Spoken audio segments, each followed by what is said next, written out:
And as somebody who has struggled with childhood trauma and anxiety, I also have come to realize how profound of an act it can be sometimes to just get out of bed. And I will share from personal experience with you that winning the battle first thing in the morning, to not succumb to the feelings of anxiety, to not let the heaviness of depression or overwhelm pin me to the bed, learning how to just roll through a simple series of promises that create structure and momentum, particularly on those mornings when I am not feeling it. It's a game changer because there will be many mornings when you wake up where you're not going to be feeling it. There are going to be lots of periods in your life where your anxiety may spike or you're struggling with grief or depression. And being able to come back to this simple morning routine, it's almost like a way to create guardrails on the road of your life. That these are simple things that you know you can rely on so that you feel like yourself no matter what's going on within you or around you. And when I start to think about my morning routine, not in the lane of we're in the military or I'm a Navy SEAL or I'm training for a marathon or this is what billionaires do, which is one of our most popular YouTube titles. It's not even my title. Somebody took a bunch of my videos and mashed it up into something and was like the morning routine of billionaires. But when you think more about your morning routine, it's just a simple series of promises that make you you. That no matter where you are, no matter what you're going through, that these simple series of promises are things that you do every day to start your day, to take care of yourself, to set yourself up, to get the ball rolling, to put yourself first, to tap into your energy, to boost your mood, that these simple series of promises are going to create some simple discipline in your life that you can rely on, that you know that you're the kind of person that if you say you're going to do it, you do it. That is the greater power in a morning routine. Yes, it will set your day up for success. Yes, it is the first domino to fall. But over time, what I have found to be really interesting about your morning routine is it makes you more of you. And I'm going to warn you, this is not a sexy topic, okay? Morning routines are boring, they are repetitive, but that's good because this concept that I talk about, discipline, simple discipline, simple promises, this is the foundation to an incredible life. Because when you know that you can keep a promise to yourself, your life opens up in ways that you can't even imagine because you know that you can count on yourself to do absolutely anything that you say you're going to do. And so, this concept of using a morning routine to create simple discipline in your life and to practice keeping simple promises to yourself, it is a muscle that is going to pay dividends that are priceless because it's the foundation of confidence and it's the foundation of resilience and it's going to help you tap into this power inside you. And so let me help you. And today we are talking about an awesome topic. We're talking about none other than procrastination. Why do I want to talk about procrastination with you today? Well, because this is a topic that I have a lot of experience with. I used to struggle with procrastination profoundly. I still do some days. And every single time I talk about the topic of procrastination, the research, the science on social media, you guys go crazy. I mean, this stuff goes viral. And even when I'm working with major brands like Starbucks or Microsoft, or just last week, I was in San Diego speaking at this secret event for a company that is in the human genome sequencing space. I mean, really cool stuff. At some point, everybody has a question about procrastination or is struggling with it and seeking tools that they can use to stop procrastinating and be more effective and more focused. And honestly, this is such a big topic and an important one. I'm kind of surprised that you and I haven't talked about it yet. I have the 5-second rule book right here on my lap because I even wrote and researched an entire chapter about procrastination for this book. So I love teaching this topic. You're going to love what you're about to learn because everybody struggles with procrastination. I've already admitted I'm a former chronic procrastinator.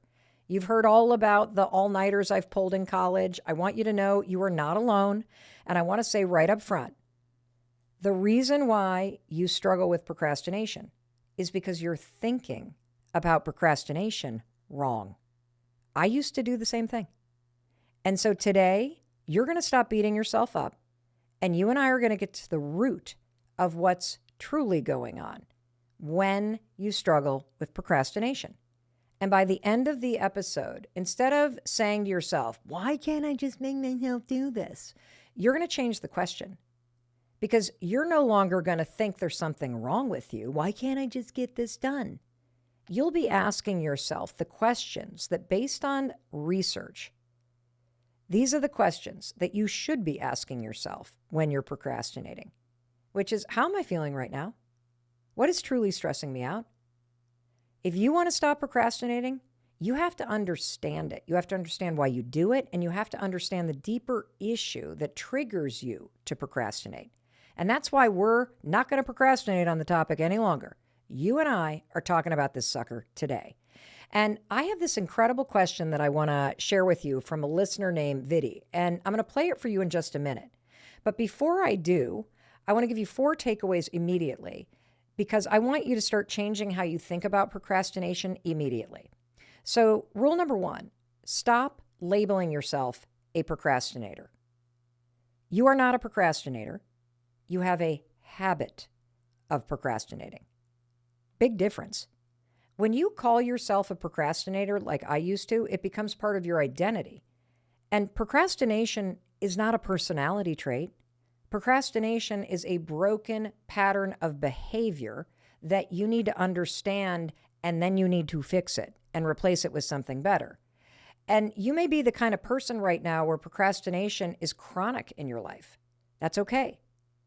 That just tells me that the stress in your life is also chronic.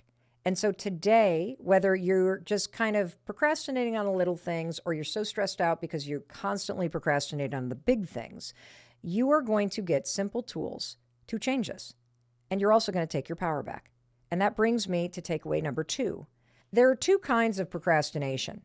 There is destructive procrastination, which is what we're going to focus on, and there's productive procrastination. And when I learned about productive procrastination when I was researching the 5-second rule book, I was relieved because it's helpful when you consciously choose to take a break from something in order to clear your mind. Like, for example, if you're working on a really hard project and you decide to go outside and get some fresh air and take a walk and relieve the stress that you're feeling before you come back. That kind of avoidance or delay is conscious and it's productive. But we're going to focus on the destructive procrastination, okay? And that's the kind of procrastination that you might not even realize the extent to which you're doing it. It could be micro procrastinations that you're engaging in all day, like the fact that you waste hours on social media, probably every single day. And by the end of the week, you're shocked to learn how all those tiny little micro delays added up to a whole lot of wasted time, or whether the kind of destructive procrastination that you do is pretty major. You know, when you're actively avoiding something big, like your dissertation that you need to finish, or the application that you need to fill out, or posting videos on your YouTube channel, or making sales calls, or in the case of the listener that you're about to meet, who is an artist, procrastination is eating her alive. Because every single time she sits down as an illustrator in the morning to work on her portfolio, she can't do it. Just listen to Viddy talk about how this happens. Hey Mel, first of all, thank you so much for selecting my question. I was beyond happy to see your mail. So my name is Vidhi. I am an illustrator by profession and I absolutely love drawing. But what's been happening for quite a long time now is more than enjoying the process, I am worried about not being able to do a good job with it. Before I even start, I am worried about the end product. Every morning, I cannot wait to sit on the desk and start drawing. But the moment I get in that chair and I have to start drawing, oh my God, Mel, the level of anxiety and doubt and fear. It's like I bury myself deep with all the excuses one can find in the world. And by the end of it, I am so exhausted and tired with all the negative self talk. I have absolutely zero energy left to do anything. I just want to get in bed and never get out. Ah, I just love her. Vidi, thank you for that. I just want to reach my arms out. I don't know if you can feel this, Vidi, but I am sending you, we are all sending you this big virtual hug. That is so frustrating. And I can relate to that. Can't you relate? It's almost like anguish in your voice. When you're in a situation where there is something in your heart that you know you need to do, or like Vidi, this is a calling.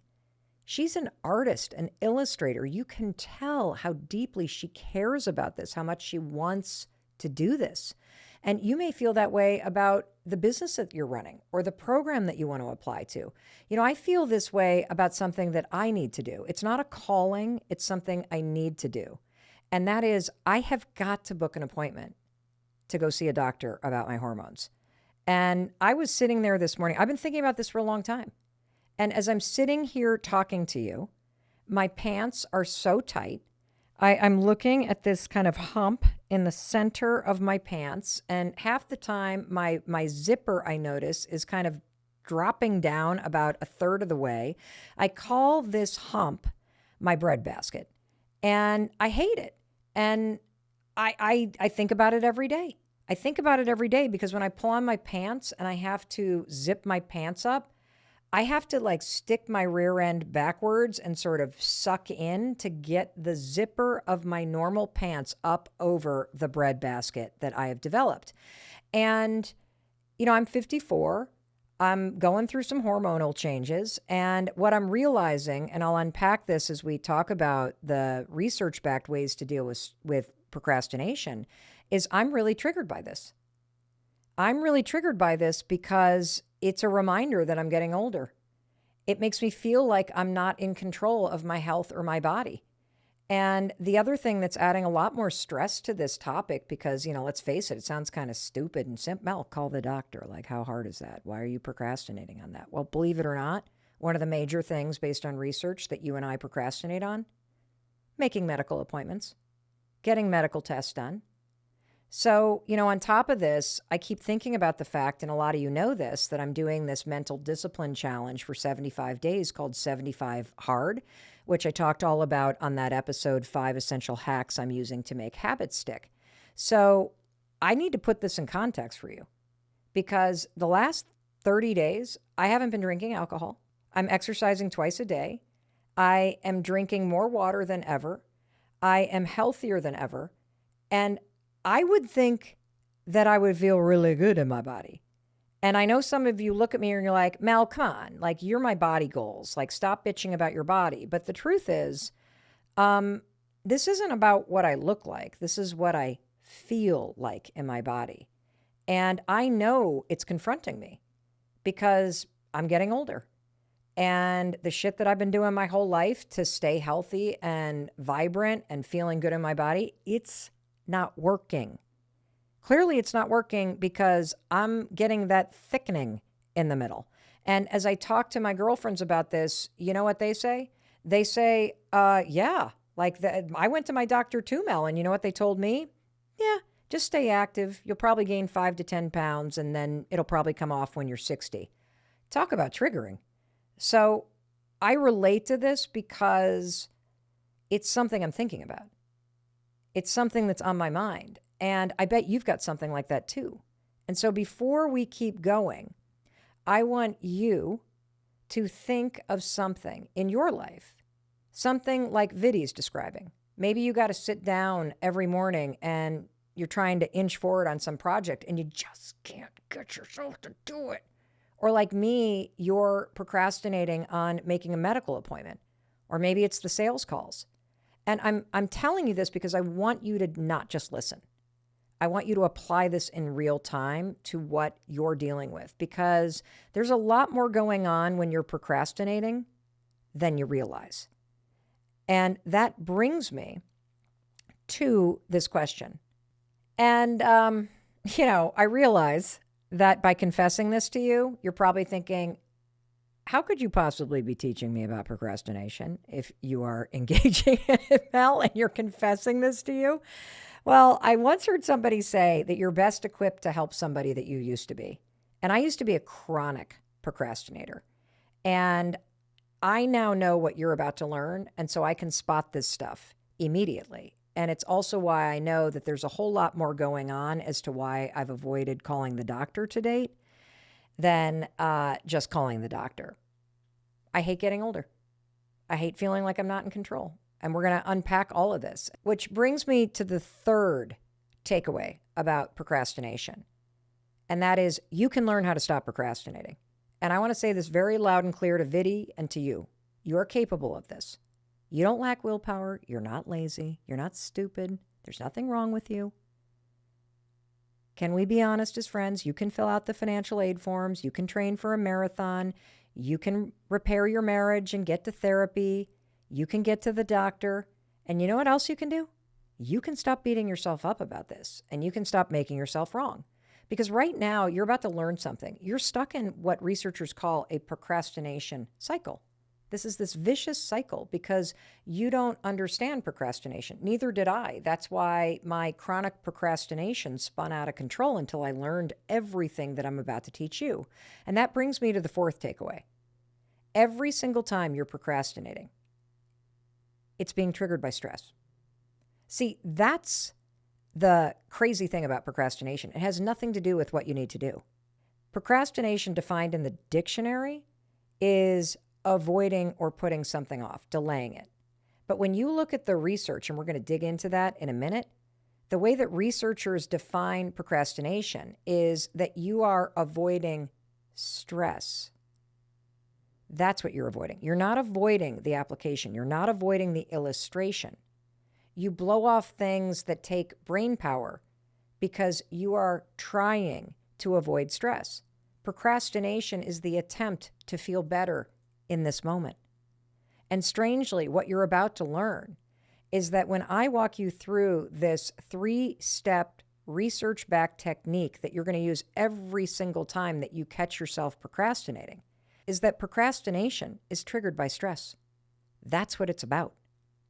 I'm going to say that again. Procrastination is a habit that you have learned and that you repeat whenever you feel stressed. And this comes from research from Dr. Timothy Peichel at Carleton University. His definition of procrastination is this: a subconscious desire to feel good right now.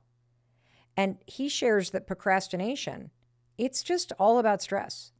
And I'm going to unpack this for you because when you first hear that, wait, procrastination is a subconscious desire to feel good right now? How the heck does that make sense? I mean, Vidi really wants to draw, Mel.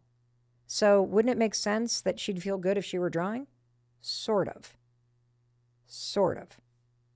And I'm going to explain this. It makes sense intellectually, but when I unpack how stress is triggering you to stop doing something that you care about or that you need to do, this is all going to be like, holy cow, why didn't I hear this sooner? So I'm going to give you an example. But I want you to understand that that stress that is triggering you to procrastinate, it could be something going on in your life right now, or it could be deep-seated stress, like childhood trauma. It could be anxiety or depression or something in your past that you haven't dealt with, a situation that you're worried about that's completely unrelated to work or to the things that you need to do. It might just be the relentless pressure and stress that you feel because you are so hard on yourself. I mean, you haven't even met Vidi, and you can hear in her voice. The woman beats herself up all day long. Talk about stressful. And that's why I'm so excited to be able to teach this to you today. It's why I love this topic so much, because when we talk about procrastination, we're not talking about getting shit done. You're going to get shit done as a byproduct. But when you truly understand the research and the topic of procrastination, it's about self-awareness, stress management, and being effective and productive on the things that matter to you. It's about feeling a sense of control and agency in your life. So let's really unpack what it means when I say that your habit of procrastinating is triggered by the stress in your life. Stop and think for a minute. What is stressing you out right now? I just kind of talked about the breadbasket, getting older, that kind of stuff. But let me stop and think, oh, I'm stressing about the fact that my parents are getting older. And I haven't seen them in a while. I'm going to go see them in a week. And it's making me realize, my God, we have not seen each other. And I hate that. I hate that. I hate that. It stresses me out. Maybe the same is true for you. Or maybe your mom and dad, their health is failing and it's really upsetting you. Or perhaps, like I used to have, profound financial stress, like just crushing, relentless financial stress, always on my mind, always worried about it. Or your best friends are going through a divorce. Maybe that's something that's on your mind and it's really bothering you and you don't know what to do about it. And so here you are in your day-to-day life. You got this big thing that is on your mind. You carry it around like a backpack of stress. You're thinking about it all the time. Maybe it's even just in your subconscious, just grinding away at you. You haven't been working on the dissertation. Oh my God, I need to work on that thing. And why am I not getting to it? And oh my God, I need to do this. And so here you go. And like Vidi, you sit down and there's something you need to do. Maybe you have to work on your portfolio. Maybe you got to make a few sales calls. Maybe you need to sort through all of those medical bills and figure out like how to get compensated and reimbursed from insurance. Talk about like something that requires concentration. Maybe you're working on your business plan. Maybe it's something you're really excited about. You're working on the next chapter of your book. But as you sit there and you start to do the work, here's what's interesting. You need to concentrate, don't you? Like doing that thing requires a bit of focus. It requires your prefrontal cortex to engage. You've been learning all about this on the Mel Robbins podcast. But you got the stress backpack on your back. You got all of this stuff ruminating through you. And it might not be something that is present of mind. It might not be like maybe all your kids are doing fine today. And so you're not worried about, you can't put your finger on it. Your stress backpack might be the fact that you're still living with the effects of childhood trauma. And so when you walk into work and you sit down, or you've got a list of phone calls you need to make, or you've got a report you need to finish, or you've got something you need to edit, and that's going to require you to concentrate, your brain literally looks at you and is like, excuse me? You want me to do an illustration right now?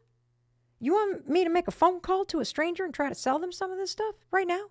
Have you not seen that I have a stress backpack on?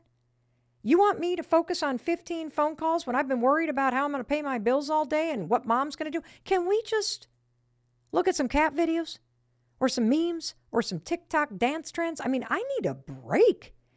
And then all of a sudden what happens? Next thing you know, 2 hours have gone. You haven't made a single phone call. You haven't drawn a single thing. You have not even cracked open the folder with a financial aid application in it. You've been online shopping. You've been scrolling through TikTok. You have been texting people mindlessly. You've been looking at social media. And then what happens next? You go, oh my God, holy cow, it's already 3 o'clock. I didn't do any of this thing. And next thing you know, holy cow, you're even more stressed out. And let me go back to that example that I said about micro procrastination, which is the number of times you pick up your phone and you mindlessly just check out. And you start scrolling on social media. I often will look at my daughters as they're just like, it doesn't even make that noise, but I would imagine they're going through it so fast. I'm like, what are you doing? Nothing. Taking a break from life. And it feels like you're doing something, right? Because you're like, but you're doing this because you want to check out for a minute. You don't want to have to think about anything. You don't want to have to focus on something. Why? Because your brain and your body's already taxed. See, when you're stressed, it triggers that fight, flight, freeze alarm system in your body. You want to know what procrastination is? It's freezing. I'm going to say that again because I can feel the wake-up calls going ding, ding, ding, ding, ding, ding, ding as you're listening. I'm going to say that again. You know that you have a fight or flight response, right? When you get stressed out, you go on edge. There's also freeze when you're stressed. You feel paralyzed. Procrastination is a form of freezing. Let me explain this. See, life triggers you. A bill arrives in the mail or in your inbox, and you're thinking, how the hell am I going to pay that? All of a sudden, you get triggered by stress. Your brain goes into survival mode to protect you, and you freeze. So, without even thinking about it, you procrastinate on something. Why? Because you're trying to feel a little better right now. That's why you look at social media. That's why you blow off the 15 phone calls, because those feel hard. That's why you blow off the writing that you need to do, or the video that you need to shoot, or the thing that feels hard. And then what happens is, because you've blown it off in order to feel a little bit better right now, you get a little behind. And guess what happens? You then feel more stressed. And this is exactly what Vidhi is experiencing. And this is why you got to get in front of this procrastination habit, because this will very quickly spiral out of control. And here she is talking about how she gets triggered, that when she sits down and she starts to worry about, and here's her stress, is it going to be good enough? I got to get this right. I don't know if this is the right drawing to do. And she starts thinking and thinking and thinking and thinking. And she even uses the word siren naturally. She even feels like it's an alarm that's getting triggered. Listen to this. I realized whenever anything good is about to happen, a siren goes off inside my head. Oh, it's too good to be true. Oh, it's too good to be true. Oh, you think you can do this. Seriously, you can't. They chose the wrong person. You're clearly not good enough. There are hundreds of much more talented artists. When you finish this project, they'll know that you are a fake, that you are not good enough. So I think you should just stop doing whatever you're doing right now. So, yeah. Every time something good happens, I find myself running from it. And I think we name this self-doubt as wanting to be perfect. And for God's sake, I don't even like perfect. I don't want my drawings to be perfect. I like the imperfect parts of my drawing. And another thing, sometimes this negative talk, this negative voice gets so loud. I know that if I do certain things, like if I go and give myself a high five, I am going to feel better and I will be able to get back and do my job. But I just don't do it. I just don't. It's like feeling shitty has become a comfortable feeling. I don't even know if that makes any sense. That last line, it's like feeling shitty, has become a comfortable feeling. Vidhi, what you are describing makes perfect sense. What you're describing is how stress and this desire, this tension between just trying and expressing yourself, and this deep-seated fear that it's not going to be right or it's not going to be perfect, and how that paralyzes you. That's why you're procrastinating. And what you're describing is how it triggers you to freeze when you sit down to work as an illustrator. And now you are in a vicious cycle because you're so used to feeling this way, it has become comfortable.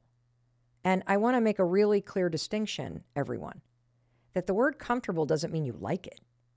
The word comfortable means you're used to it, that it's normal to feel shitty. It's normal to feel stuck. It's normal to feel like you know what you need to do, but you can't make yourself do this. And I want you to hear me loud and clear. This is normal.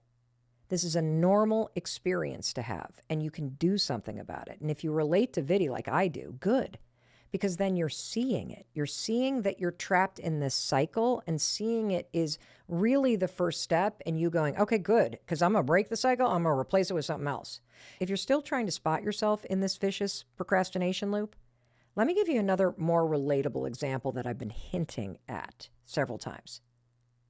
How many times have you had that experience where you're going to bed, you're brushing your teeth, and you start to feel stressed out as you're going to bed because you reflect on the night and you think, oh my God, I just wasted the whole evening. I just spent 3 hours scrolling through social media while I was lounging on the couch, watching something on Netflix, and I'm not going to get that time back. And now it's too late. And I know why you did it, and so do you. You were stressed out. You finished the day and you were tired and you were stressed, or you were worried about something, or you felt like, my God, I've been concentrating all day. I just need a break. They call this revenge procrastination. When you literally do nothing at night, you blow off time, you waste your time because you're getting back at your job because it stressed you out. And, look, is it a big deal to scroll on social media now and then? Of course not. But when this habit of micro procrastination or revenge procrastination starts to cause a cycle of you coming home and feeling stressed out all the time, and now you're going to bed stressed out and you're waking up stressed out, and you didn't take the time tonight to set yourself up tomorrow morning, and now you're waking up stressed out because you're feeling behind based on what happened last night. This is how the stress builds and builds and builds. And so I think the big question is this: Mel, what do I do about it? You now got me freaked out. I'm no longer frozen. I want to run. I want to take a sledgehammer and break this cycle in half. Well, when we come back, you got me and you got the research and the solution. And I am about to explain the simple 3-step process that you are going to use based on research in order to break the vicious cycle of procrastination and to take back your time and your life. I mean, this is big stuff. And I'm going to warn you, like a lot of things that I share, at first glance, it might sound kind of stupid. This one might even sound a little schmarmy, but this is all research-based. And in fact, I have a copy of the 5-Second Rule book right here with me. I'm on page 145, which is where chapter 11 begins, which is all about the science of procrastination. Step number 1 to breaking this cycle. When you catch yourself procrastinating, forgive yourself. Step 1. The next time you catch yourself procrastinating, step 1 is forgive yourself. And there's a really profound reason why. Procrastination is not about laziness. It's not about a lack of discipline. It's not something you do because you're dumb. Procrastination is a coping mechanism. You just have a desire to feel good right now, and you deserve that.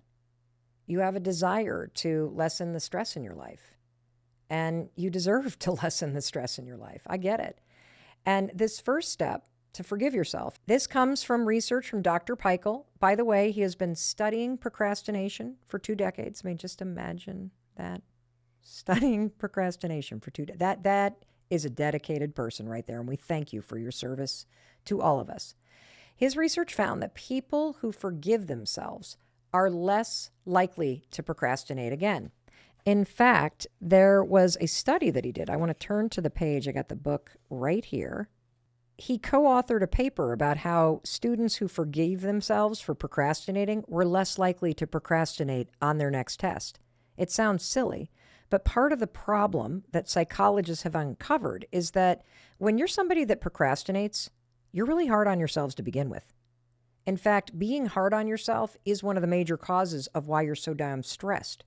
And so taking a moment and forgiving yourself, and you've got to actually have a talk with yourself where you are sitting there like, oh my God, 2 hours just went by? Wow, I must be really stressed out.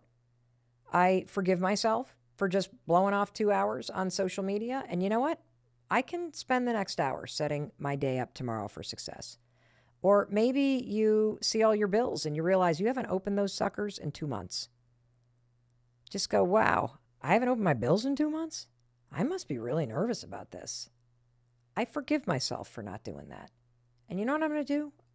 I'm going to just do the best that I can. I'm going to face this head on. Because the next step that you're going to take, once you forgive yourself, you got to recognize that you're doing it. Why? Because patterns and habits repeat unless you replace them. And so noticing that it's a pattern, catching yourself, forgiving yourself, that is a way we're going to break this pattern. Because the step 2, based on research, you must identify what you're stressed about. So let's go back to the example of seeing bills piling up or getting the second notification that you didn't pay that parking ticket because you procrastinated and now you missed the deadline and now it's twice as expensive. Whoa, I really blew that off.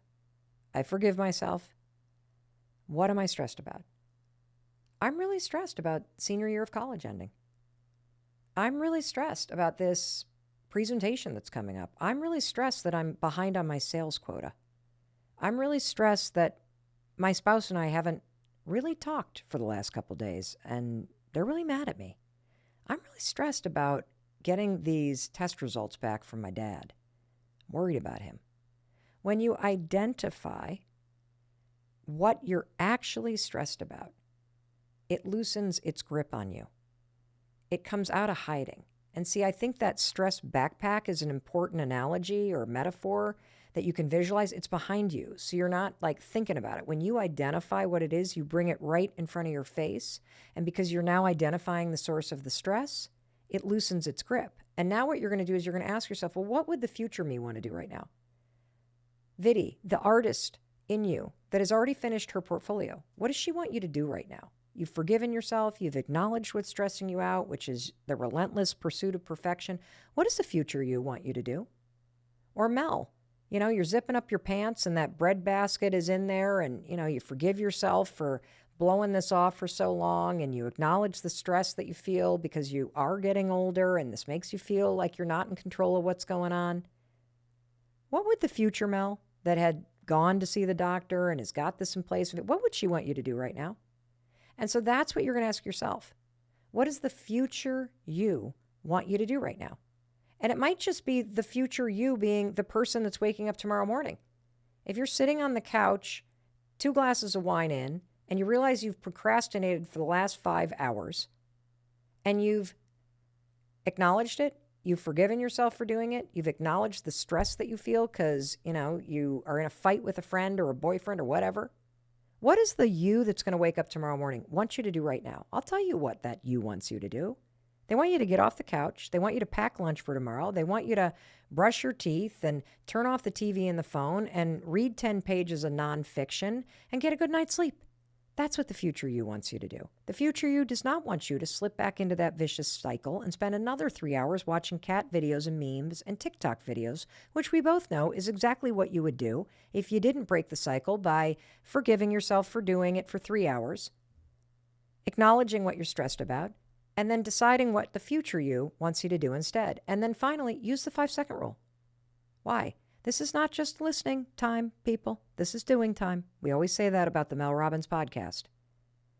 Use the 5-second rule. It's one of the most effective science-backed starting rituals on the planet for creating a new habit or pattern. And all you're going to do is you're just going to start.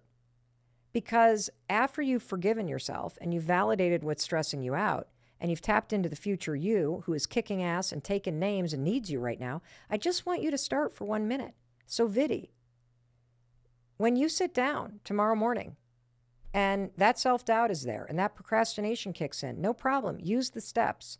And then 5, 4, 3, 2, 1. Start drawing for 1 minute. And here's what we know based on the research. Once you make that first cold call, you're likely to keep going. Once you start writing that first sentence on this chapter, you're going to keep writing.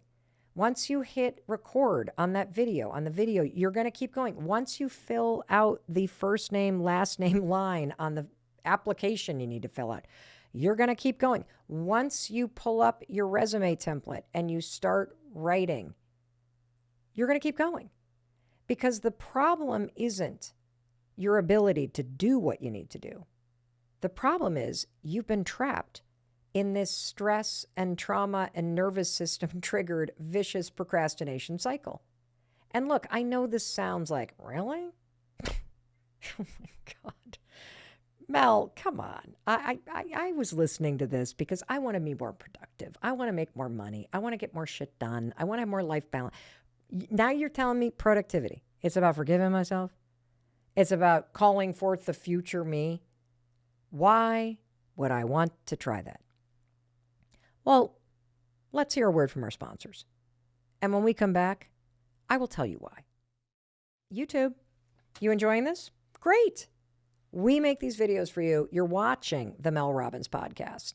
And I want to make sure you've subscribed to YouTube. And I also want to make sure, please support this show. If you're enjoying this, if you're loving this, share these episodes. I know you got people in your life that are struggling with this, so please share this episode. Please subscribe to this channel. All of that helps us grow, and that helps us continue to bring this to you for zero cost. And you know I want to do that for you. Mwah. Back to the show. So why would you want to try that? Let me tell you why. Because procrastination is a habit, and this habit becomes a very vicious cycle. And that's exactly where Vidya is trapped. So let her tell you what it feels like when you don't nip this in the bud. When the vicious cycle of procrastinating on her art and her work is now creeping into other areas of your life. The worst part of all of this, whatever this is, self-doubt or whatever, wanting to be perfect, whatever this is, the worst part is that this doubt, this fear is slowly seeping into all areas of my life. I know this is affecting all the relationships in my life. And I am just worried that this will take over and destroy everything I love. So I think the question is rather, how can I relearn to believe in myself? How can I relearn to believe that I deserve all the good things that come my way and that I am good enough? How can I learn that? Vidya, I love that. I love that you reframed the question, because that is what this is about. See, I told you procrastination was not about productivity. And I also told you that the thing that triggers it was going to surprise you. And that's why this topic is so important. I say every day that it is never too late to wake up and be the person you want to be. And you deserve that. And here's the truth on how you do that. You have to act like you believe in yourself before you believe in yourself. I'm going to say that again. You want to learn how to stop doubting yourself? You want to learn how to believe in yourself again? You want to learn how to not be so afraid or full of doubt or full of perfectionism, which, by the way, is something you learned in order to cope with crap that was going on in childhood. Perfectionism, everybody, is what you do in order to protect yourself from rejection. There's a huge, huge connection between your desire to be perfect, procrastinating, and the fear of rejection. And so using these tools, you not only are going to break the pattern of procrastination, you have a roadmap for the actions that take you to the future you. Because again, you have to act like you believe in yourself before you do believe in yourself. So let me just make this super, super detailed for you. Vidya, when you wake up tomorrow morning and you sit down in that chair and you walk through these simple steps that I've just taught you based on the research, when you start drawing, you are acting like you believe in yourself. And notice you started drawing before you did believe in yourself. That's why this is so powerful. When you see yourself acknowledging that you're procrastinating and labeling the stress and forgiving yourself for getting triggered by it, and then 5, 4, 3, 2, 1, doing it anyway, because you're the kind of person that picks up the phone or picks up the pen or walks out the door or says that thing or does that thing, and you keep doing that consistently, you know what's going to happen? You're not only going to get the results that you want, you're going to believe in yourself because you're going to see yourself doing the work to get the results that you want.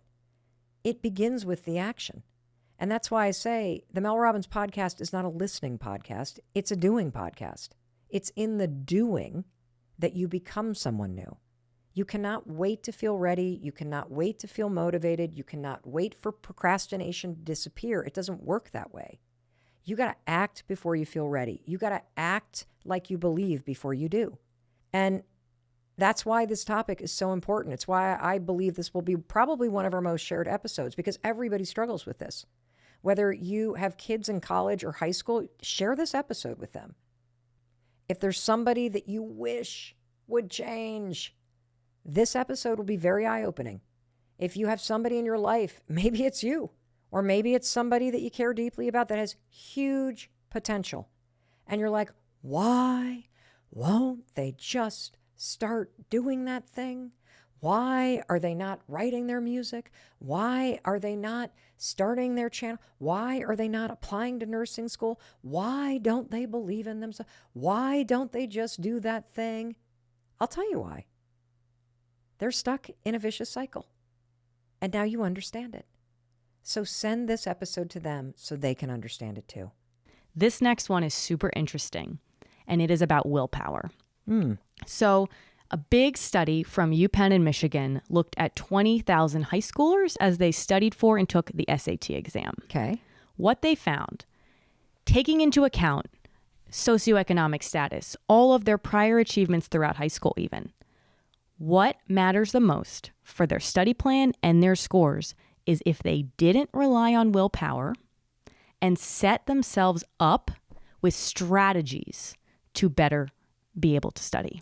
So you're saying if the students didn't do what I did or didn't do what I see my kids doing, which is basically you got the laptop open, you got the phone on, you got piles of books all around you, and you're just going to try to plow through it. Yes. If instead you get deliberate about chunking it out, putting the phone to the side, having deliberate blocks of time to study that you're going to do better on the test. Yeah. In particular, the ones they mentioned was disabling your cell phone. Okay. So turn the phone off. If you're serious about performing better. Yes. You got to turn the phone off when you're preparing. Okay. That's number one. Setting up a distraction-free place to get your work done. Setting up a distraction-free place. I'm starting to smile, Trace, because yesterday Tracy and I were going over the final draft to our newsletter that goes out twice a week. It's amazing. Mm-hmm. Just go to melrobbins.com to sign up for it. And Tracy was trying to get me to focus. Mel was doing some online shopping while writing the newsletter to you guys, 2 tabs open. And so Tracy was so awesome. She, without skipping a beat, you didn't even look at me. You just reached your hand over and shut the laptop and then shoved it away from me. You did what the study is telling. And do you know how quickly we wrapped up the final of it? Yeah, we focused right in and an awesome newsletter went out. Totally. Yeah. And then the other strategy as well, in addition to distraction-free and disabling your cell phone, is creating a schedule to study. So take a look at the week. If you've got a big project or you got something, and schedule in blocks of time where you're going to go to that distraction-free thing and you're going to turn off your cell phone. And that if you were to do that, did they find anything about how it also took less time, or just that you were more effective, whatever time you put in? Yes. And one thing they found that did not work was when people said that they willed themselves to study. Willpower did not lead to results because willpower fades. We can't rely on willpower. And while this is about the SAT, you could probably generalize these results for anything where high performance or studying or preparation is needed. So are you suggesting that sitting on the couch with Netflix on and my laptop open is not a good way to research podcast episodes? Probably, depending on how long you want it to take. If you want to study more efficiently, faster, and just perform better, put your phone on Do Not Disturb. Go into your other room. Shut the laptop. And also look at your calendar in the morning and say, what am I going to get done today? Awesome. Simple strategies lead to a huge result. And again, like I think that these are the things that in the back of your mind, we kind of go, duh. Yeah. But having these validated studies, 20,000 high school students. Yeah. Like, why wouldn't you do this unless you just want to shoot yourself in the foot and make life harder? I know what you're probably thinking right now because I get this question a lot. Mel, what's the difference between being lazy, being procrastinator, having excuses, and doing nothing? So let me attack those one by one. Being lazy is fine. Like, if you know you're lazy, more power to you. That's great. You know what's great about lazy people is they don't make themselves wrong. You know you're an overachiever if you beat yourself up when you're not doing everything that you need to be doing. People who are truly lazy do not give a damn about the fact that they're not doing anything. You know people like this. They're not motivated. They don't care. They're not looking to change the world. They don't care. And here's the thing that I feel about human beings.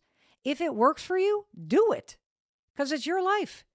Nobody said that you have to go change the world. If you enjoy your life and you consider yourself to be a lazy person, you're winning at life because you enjoy it. And so we could all learn something from lazy people because people that are truly lazy have no problem being lazy. So that's number one.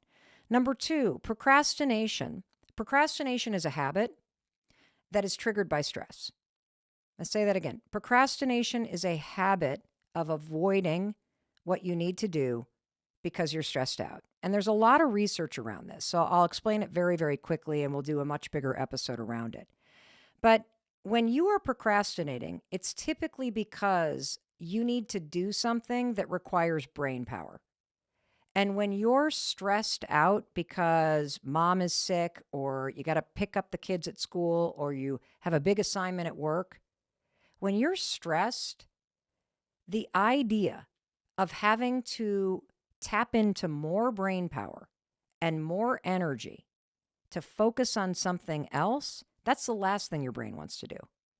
And so your brain is going to want to avoid working on that project or avoid cleaning out the back bedroom or avoid having the hard conversation or avoid the research paper. Why?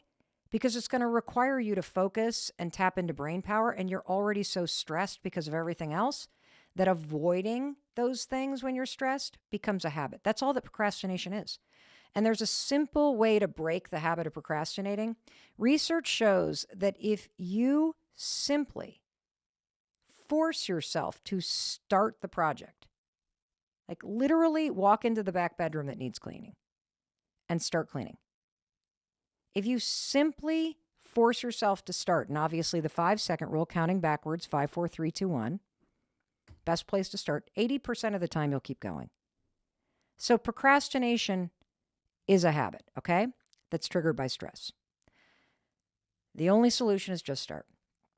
The third piece that you said was excuses. So excuses is when you are actively campaigning to not do something.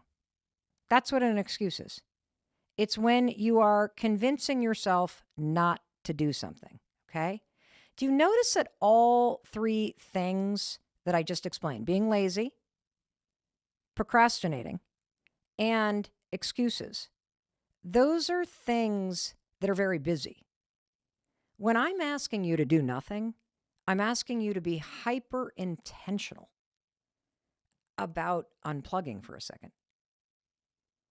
Hyper intentional about removing the stress, removing all of the pressure that you feel.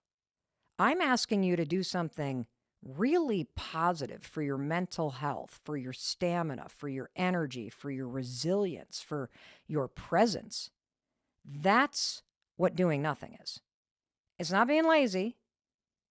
It's not procrastinating. It's not an excuse. It's literally just allowing yourself to take a break for a second because you deserve that.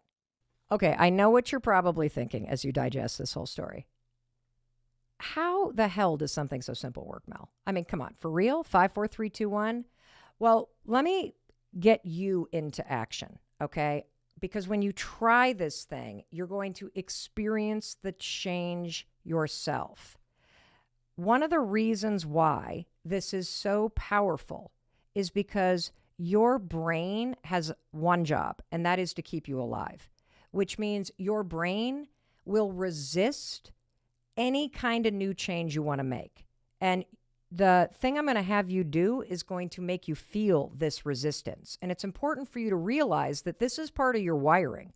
You're never going to not have to push yourself to do things when you don't feel like it. Like, this is just a fact of life.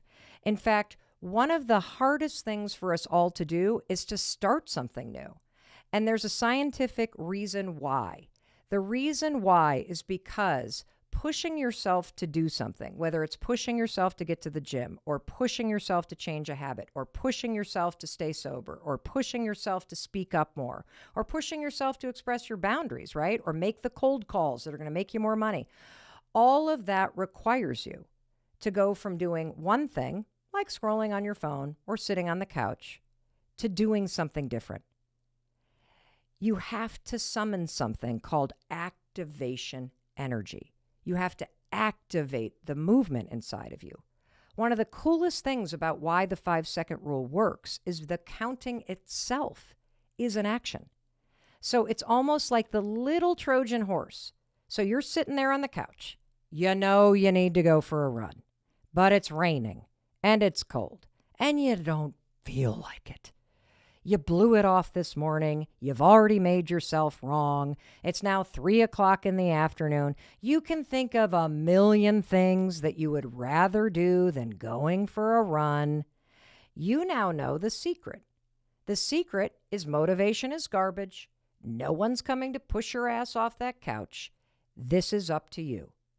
The second you're sitting there marinating in your excuses and your sad sack, whatever, feeling low energy, I get it. I'm there every day at 3 o'clock, right there with you, not feeling like it. The second you start counting backwards, 5, 4, 3, 2, 1, you've made the decision to get off that couch and go exercise, even though you don't feel like it. The second you hit 1, get up off the couch. Start walking toward your closet. Change into your running shoes. Change into your tights, whatever. And 5, 4, 3, 2, 1, walk out the door. That is how you summon the activation energy to start. And starting's the hardest part, right? So that's why this works. In addition to the physiology, in addition to the brain science, in addition to everything else, from a real common sense point of view, you are starting with the counting. And so I want to leave you in motion. I don't want you to just learn about this thing because it doesn't work if you think about it. You got to use the tool. And once you use it, you're going to be able to teach it to anybody in your life that's struggling because they're waiting to feel motivated. You can give it to anybody once you try it. And so what's the best way to get you moving? I want you to do a 5-day wake-up challenge with me, okay? I know you're already groaning. I can literally hear it through my earphones over there. I don't want to wake up. Good. Okay. And for those of you that can just spring out of bed, first of all, you're a weirdo. And the way that we're going to make this work for you is set your alarm if you're the kind of person that just, I just naturally wake up. I just spring out of bed. You're going to set your alarm 30 minutes earlier because I want to manufacture the resistance that you are going to push through with the 5-second rule. For the rest of us who just hate getting out of bed, here's what you're going to do. Tonight, set your alarm, okay?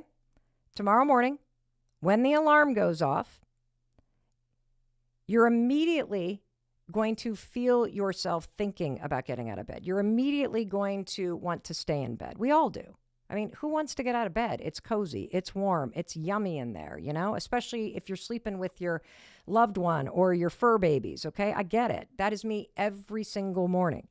When that alarm goes off, you're going to notice this moment of hesitation because you're not going to want to use the 5-second rule. Good. That's that resistance. That's the fact that activation energy is now required. That's your brain going, but I don't want to change. And then you're going to count 5, 4, 3, 2, 1, throw those sheets off, stand up. You're going to hate this. Start walking towards the bathroom. By the time you get to the bathroom, you're good.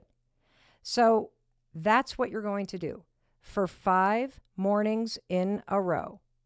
Alarm goes off, count backwards 5, 4, 3, 2, 1. The second you hit 1, the sheets are off, and you stand up and start walking toward the bathroom. You're going to hate it. You're not going to feel like doing it. If you can push through the resistance that you feel every morning about getting up when the alarm rings, you can push through the resistance everywhere in your life. You are building a muscle of courage, of confidence, of action. You are building the skill of being able to take action when you don't feel like it. And that skill will pay you dividends for the rest of your life. Now, I'd like to support you in this wake up challenge, and let me support you. And here's how you can let me support you. Go to melrobbins.com/wakeup. WAKEUP. One word, wake up. I don't think it's one word in real life, or maybe it is, but on the website, it's melrobbins.com/wakeup. If you, the instructions for the Wake Up Challenge will be there in case you want to share them with somebody else. And more importantly, if you share your email with me, don't worry, I'm not going to put you in some, I'm not going to sell your name to anybody. I just want to support you. I will send you a really fun, encouraging email every single day that you're in this challenge for 5 days, because I really want you to try this. And I want you to try this because, the 5-second rule, I'm so passionate about it, not because of my experience.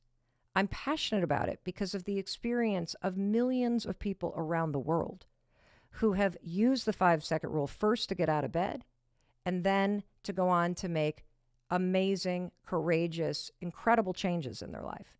And the same is going to be true for you. But it's only true if you're willing to push yourself. And here's the interesting thing about this challenge. Notice you don't feel like doing the Wake Up Challenge. What, are you waiting to feel motivated to do it? I mean, isn't that the whole point of what we've been talking about? In order to get what you want, you got to push yourself to act before you're ready, before you feel like it. I mean, what's the worst thing that could happen? That you try it for 5 days and then you go back to hitting the snooze button?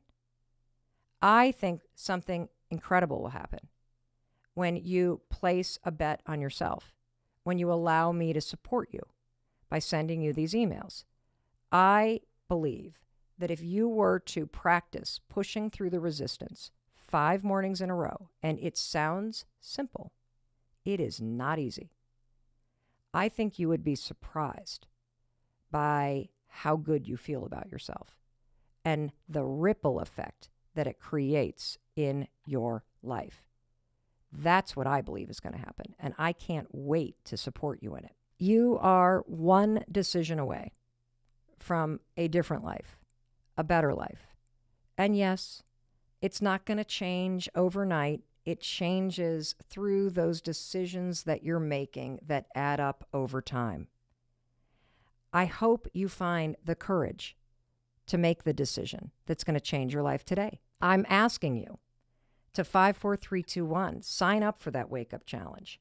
melrobbins.com/wakeup, and let me support you.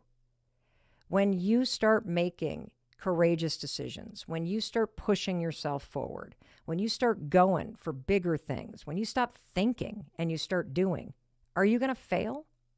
Probably. Will you mess up? I sure do. That's okay.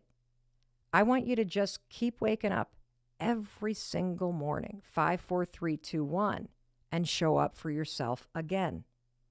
Because it's what you do after you fail. It's what you do in those moments when you don't feel like it. It's those moments when you push yourself that matters most. Do not waste another day of your life waiting, wishing, or hoping motivation comes.